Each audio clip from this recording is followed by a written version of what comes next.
Hello, and welcome back to Women for Wealth.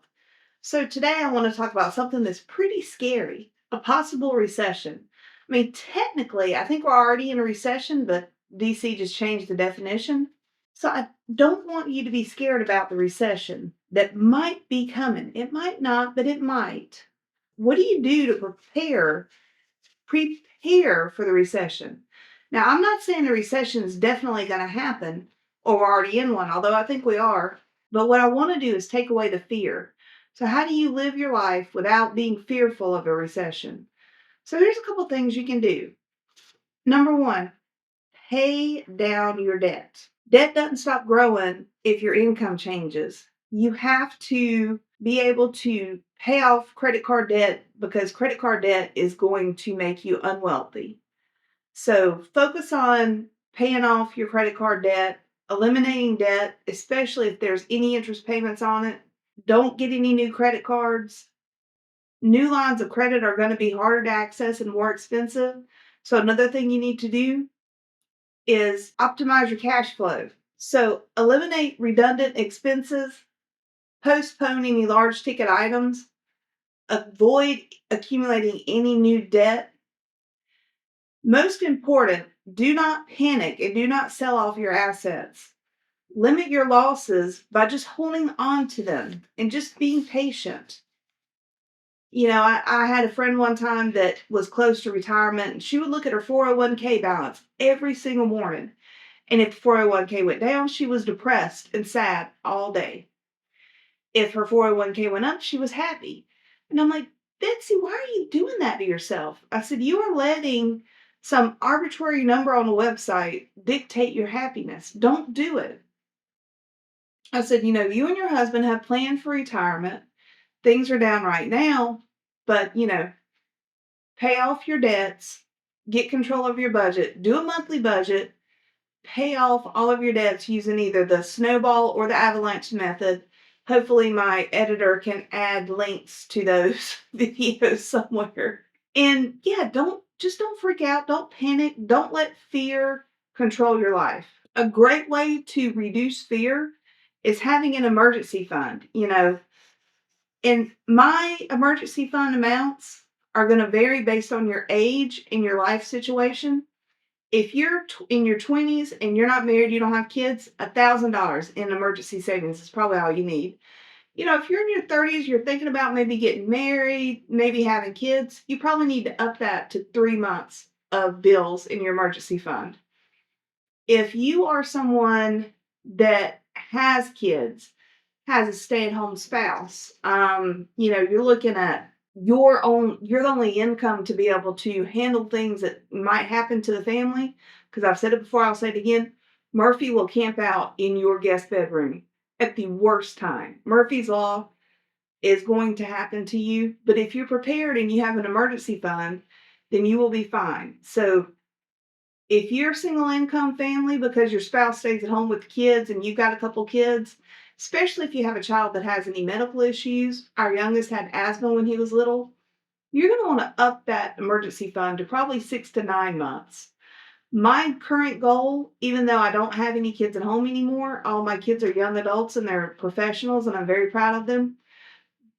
But just because of where I'm at, I like to have 6 to 9 months worth of savings in my emergency fund. That way, it gives me peace of mind. I don't get stressed. I don't get fearful. The next thing, be aware during a recession, there's going to be reduced production of manufacturing. There's probably going to be some supply chain issues again. We've been there, done that. Skyrocketing inflation could happen. There's probably going to be shortages of materials you need and price gouging. So, what can you do to reduce your stress and reduce your anxiety and not be fearful? Well, now's the time to start stockpiling on perishable, non essential items. I have a pantry and I keep canned goods and some non perishables in there to where if something were to happen, I knew my family would be able to eat for at least a month.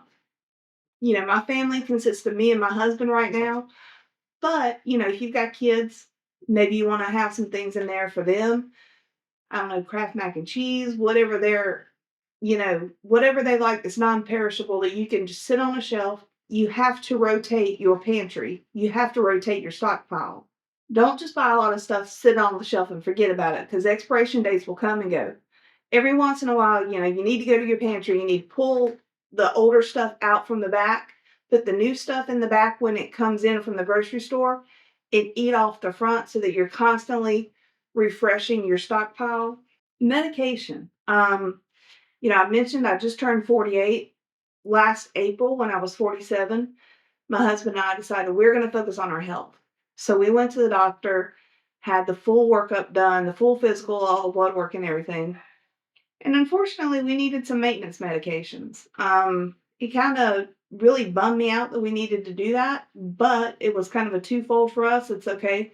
We're going to get on the maintenance medication, but we're also going to do the lifestyle changes. If the lifestyle changes reduce our blood pressure enough, which is my problem, by the way, then I can get off of the maintenance meds. I don't have to take my blood pressure medicine if I can do enough lifestyle changes to reduce it on my own. So that's my goal. My goal is to get to the point where I don't have to take prescription medications. However, if you're someone that needs these prescription medications, you need to have a little bit of a reserve of medications and personal necessities. Last time we had a shortage, it was toilet paper, and I found out from a mutual friend of mine that feminine hygiene products were hard to find. So, maybe now you want to get some extra feminine products, put it on a shelf, behind a door somewhere to where you don't have to worry about that.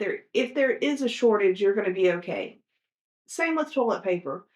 Now, I know every time something happens, there's a shortage of toilet paper in our area. So I keep one extra, usually about 12 rolls, one extra 12 roll bag of toilet paper that I keep stashed aside that, we don't, it's not going to go bad. So we don't use it. And, it's our emergency backup of toilet paper. And that sounds weird and it sounds strange, but that gives me peace of mind knowing that I don't have to worry about that. Anticipate shortages and start buying ahead. Anything can become scarce. Anything that is supply chain that's manufactured can become a scarcity. So if there's something that you need or want for your daily life, anticipate that, especially if it's non-perishable. Buy a couple, put it aside, then you'll have it. I have a friend of mine who is like, I cannot imagine going through a recession without wine. Okay, so she buys a couple of extra bottles of wine every time she orders from me. So, and that's another thing. The editor will put in the comments below the link to my wine shop. So I do sell wine as a side business. I make a small commission off that. I'll be honest with you. So if you're like her and you need to make sure you have wine, order a couple extra bottles and be prepared. Again, this is all about not being fearful. So let's talk about, what to expect during a recession so that you're not surprised. And again, I think we're already in a recession, but that's just my personal opinion. They're trying to tame inflation without causing a recession, but I think either way, I mean, we've got like $36 trillion of debt. I think the economy is going to go through a little bit of pain. Just be prepared for it. Don't freak out. Don't get scared. During a recession, stock prices are going to go down. If you have extra funds without depleting your budget, without depleting your emergency savings account, when stocks are cheap, that's the time to buy, not the time to sell. If you got the extra money, stock prices go down, maybe you want to pick up some extra stocks and just hold them. Just hold them. Don't sell because stock's price goes down. You don't win or lose, you don't make or lose any money in the stock market until you sell. The moment you sell is when you are profitable or loss. So just keep that in mind. If you just sit on it, again, I think it's going to come up. We're going to go through short-term pain, but everything's going to be okay. We're going to be okay. The American economy is very robust. We are going to grow out of this. I have complete confidence. Retirement funds are going to probably drop. You don't have to retire right during a recession. Don't. Sit on it and just keep working as long as you can. I said before, I'll say again, I plan to work till I'm 70. I work from home, I own my own company. I don't do anything physical. Everything I do is mental. So I plan to work till I'm 70. Be aware that during a recession, wages and hours can be reduced and bonuses are eliminated. If a company is not making money, you're not going to get a bonus. So just be prepared for that. I know there are people that I've worked with in the past that they plan on that March bonus check and they will run up a credit card. And they're like, yeah, it's okay, because I'm going to pay it off in full as soon as I get my bonus check. And I'm like, yeah, but what if that bonus check doesn't come through? And they're like, well, the company's always paid out a bonus. And, I'm like, yeah, but there's uncertainty around the fact if you're going to get a bonus, especially during a recession. I would not count on that. Do not run up your credit cards. Keep your debt as low as possible. Another thing, foreclosures and bankruptcies increase during this time frame. I am not someone that has investment properties right now. I've had up to 9 at one point. I've sold them all. For me personally, rental income was more stressful and gave me a headache. It wasn't for me. But to be honest, if foreclosures and bankruptcies start up and the housing market crashes and I can pick something up relatively cheap, especially if the interest rates are low, I'm probably going to pick up some investment property. So, talking about the housing market still, if interest rates drive up the cost of mortgages, that's going to weaken the housing market. So, if you're someone that has a great credit score and you don't have any other real debt, even if the interest rates are a little bit higher, because the housing market is going to be weak and you're going to be able to buy stuff cheaper, might still be something to consider. Again, for me, if I do this, I'm going to have a property management company or a person to help me manage the property. Credit cards, if the interest rate goes up, what you're going to have to pay on the remaining balance of your credit cards every month is going to be more expensive. It is a priority for you to be wealthy to pay off credit card debt. So again, go back to the snowball method or the avalanche method.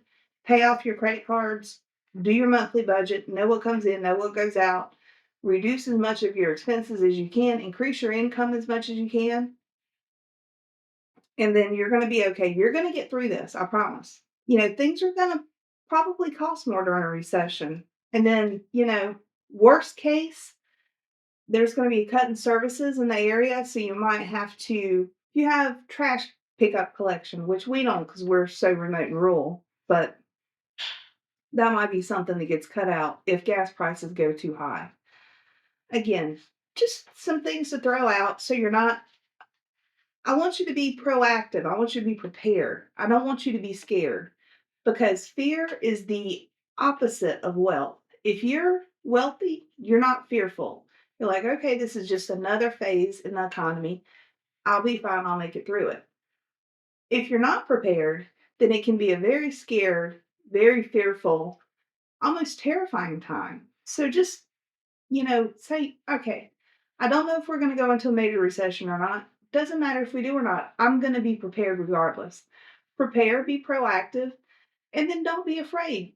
Everything's going to be fine. You're going to make it through it. Again, the US economy is robust. We will grow out of any and everything we're dealing with right now. So please like, comment, subscribe. If you have any questions, please leave them below. I'm here to help you. Again, until next time, I wish you health and wealth.